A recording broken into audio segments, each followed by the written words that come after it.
I take in as many poetry gatherings as I can. I have done a few like entertainment after banquets and just private functions and that sort of thing as well. The tools of the trade when showing a steer are halter, comb, and show stick. They keep the animal calm and cool so the judge can make his pick. Now the showman, he employs the show stick with pride as he enters under the spotlight. As his head's lifted up, he takes the stick and makes the feet set just right.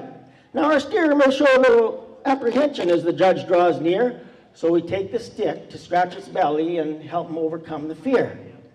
Well, his head's alert, his feet are straight, we got him looking great. Quick, judge, give him one more look before it is too late. Well, the class is done, we didn't place. We had no four-leaf clover. I think I found one more use for this stick if the judge had just bend over. Oh, the best thing is, I like to see people smile and laugh and relate back to, like they relay back to things that are familiar with them. And, you know, it jogs a lot of the cowboy poetry, jogs something in their memory. Oh yeah, I remember that time, or I remember this.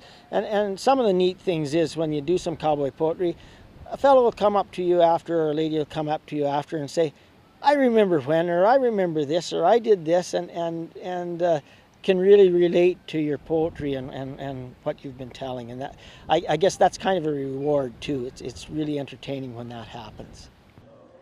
The one-room schoolhouse on the prairie stood proud for all to see. It was a pillar in the community, a place where families met and children gathered to learn their ABC. Well, I remember with strong memories the country school where I spent most of my elementary years. They were days of learning, socializing, and fun. Heck, we even shed a few tears. Now, it was a mile to school. Many times I walked or rode a bike of faded red. Hitched a ride with Kenny in his little pink pony. And in the winter, Don picked us up in a horse-drawn sled. We learned reading and writing and arithmetic from one teacher from grade 1 to grade 8. She rang the bell at 9 o'clock sharp every morning and worked on her daily lessons into the evening late. Yes, that one-room schoolhouse on the prairies, it sported chalkboards from wall to wall. And the learning continued into noon hours and recesses. Even the teacher came out to play ball. Addy-I-over, pom-pom, pull away, fox and goose on a fresh snowy day. Hopscotch and marbles, yurt for tag, or the swings where the young ones would play. The flag was raised every morning on that steel pole where Randy froze the tip of his tongue. And I remember Dad stopping class to show us the deer he'd just shot. Over the blue ford, the antlers they hung. Yes, in that one-room schoolhouse on the prairies. It gave us education in many different ways. And it didn't stop with classes. There was Halloween parties, 4-H meetings, and even sports days. And those Christmas concerts. Every school district had them. Kids from all around come and fill the hall, where everyone's son and daughter became a movie star. And Santa Claus, he never failed to call. And you can't forget those country dances. The whole community came alive to the band.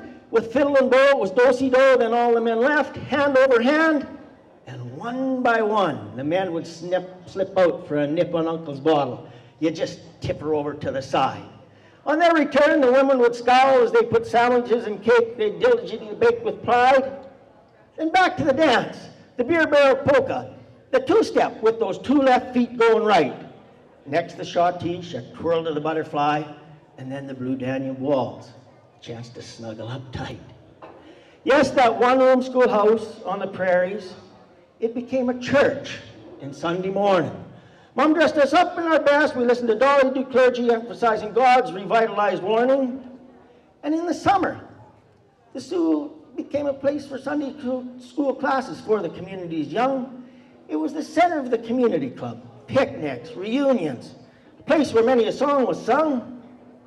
Well, those days are done. The schoolhouse, it's gone. Education has stepped up to a faster time. Our school taxes have increased, they offer classes that are spares, and the poems they teach the kids now, heck, they don't even rhyme. Now as I see wheat into the soil where that schoolhouse once stood, my mind often goes back in a daze to that one-room schoolhouse on the prairies. Yes, those were the good old days. I was very fortunate when I was a child. My father used to take me around to a lot of the older people in the neighborhood and the homesteaders and that sort of thing.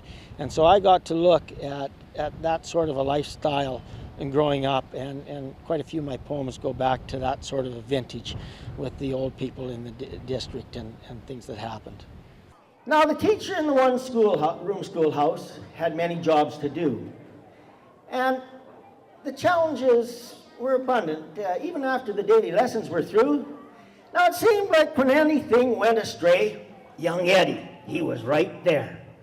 And today, Eddie's boots, they just didn't seem to want to fit that little tight. He was in despair. So the teacher, she figured she'd give him a helping hand. She pulled and he pushed. Man, they sure were tight. And by the time they got that last boot on, she'd worked up a spread all right. Now you can imagine how she shrugged when he said, "Teacher, we got him on the wrong feet." And sure enough, and it wasn't any easier pulling him off as he sat there in his seat. Now, she managed to keep emotions under control as they pulled and pushed once more. And together they got the boots on the right feet. Now Eddie grinned as his feet hit the floor. He said, "You know what, teacher? These really aren't my boots." So she sat him down and started pulling them off instead of yanking her hair out by the roots. Now the teacher struggled to yank that last boot off. Her temper was at about the brim. Then Eddie exclaimed, "They're my brother's boots, but my mom said I had to wear them." Well, now emotions were soaring pretty high. The teacher, she didn't know whether to laugh or cry. But she mustered up what strength she had left, and together they got those boots on with one last pry. Well, the job was done, and she said, with a sigh of relief, she said, "Now, Eddie, where's your coat?" Well, he pointed, he says, "I'm wearing that red one, but it's my sister's. You see, my blue one got chewed up by her goat." Well, now Eddie's at the door and the teacher's thinking, finally, good riddance. But one last inquiry, she said, "Eddie, now where is it that you've put your mittens?" Now Eddie smiled, and a twinkle come to his eye just like a switch had turned on the light. He said, "Oh, I forgot, teacher. I put those mittens in the toes of my boots. No wonder they fit so tight."